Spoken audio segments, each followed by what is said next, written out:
Welcome to Compare This, where I cheaply compare two games together. For this video, it's going to be Horizon Zero Dawn and Ghost of Tsushima. Let's begin. Let's start this off with textures. I just want to let you know that Ghost of Tsushima and Horizon Zero Dawn has a totally different way of doing textures. The way that Ghost of Tsushima actually does textures is what you call parallax occlusion mapping, or POMs. POMs. And Horizon Zero Dawn is really it's lacking in the POMs, or parallax occlusion mapping. So they actually brute force the depth of a surface with polygons versus the actual multi-layer textures. As a consequence, the texture quality is a little lower in terms of the amount of density per texel versus Horizon Zero Dawn, but the equally are as complex.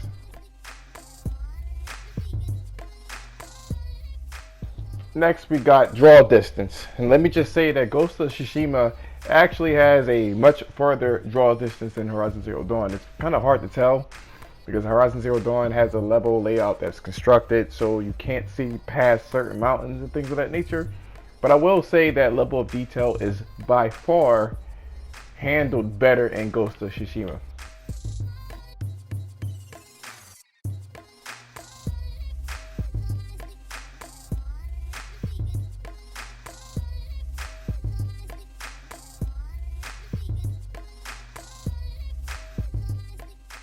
Next, we got cloud rendering or sky, and the undisputed champ is obviously going to be Horizon Zero Dawn. There is so much more going on with the clouds in Horizon Zero Dawn than it is with any other game, really.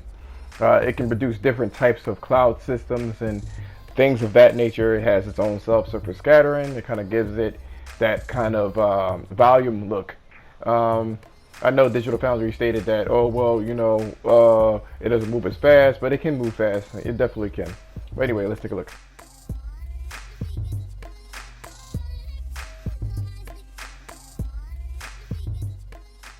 Next, we have the God Rays. Basically, both games have the God Ray system, or the volumetric light shafts. It's really kind of standard next generation, or this generation rather. So here we go.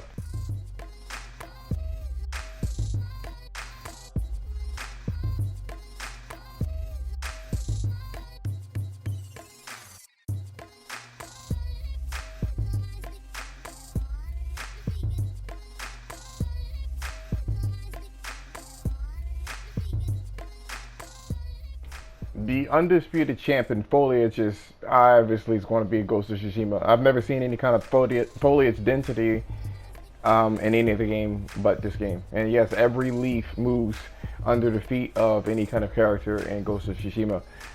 So here we have it where it could move in Horizon Zero Dawn, but it only moves under certain circumstances, such as explosions. The only grass that moves or is affected is actually in Horizon Zero Dawn is actually the tall grass.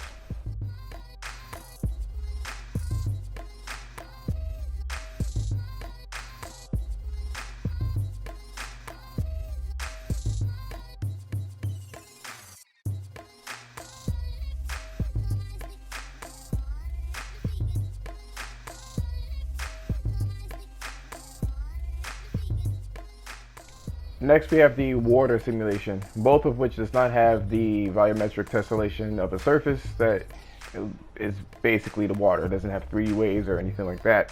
It's all shaders.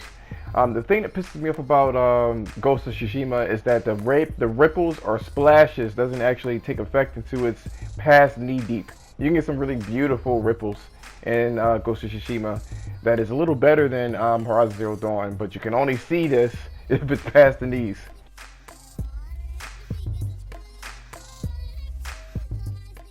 Next, we got global illumination, which kind of shocked me that Digital Foundry or anyone didn't really specify that the games had it. Both games have it. You can see there's light bounce from the surface itself, which is basically light probes, but it is in there as an open world game.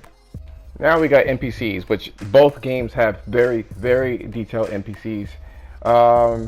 It's definitely more stylized than Horizon Zero Dawn, but they have equal amount of details. Very nice. Subsurface scattering, the works.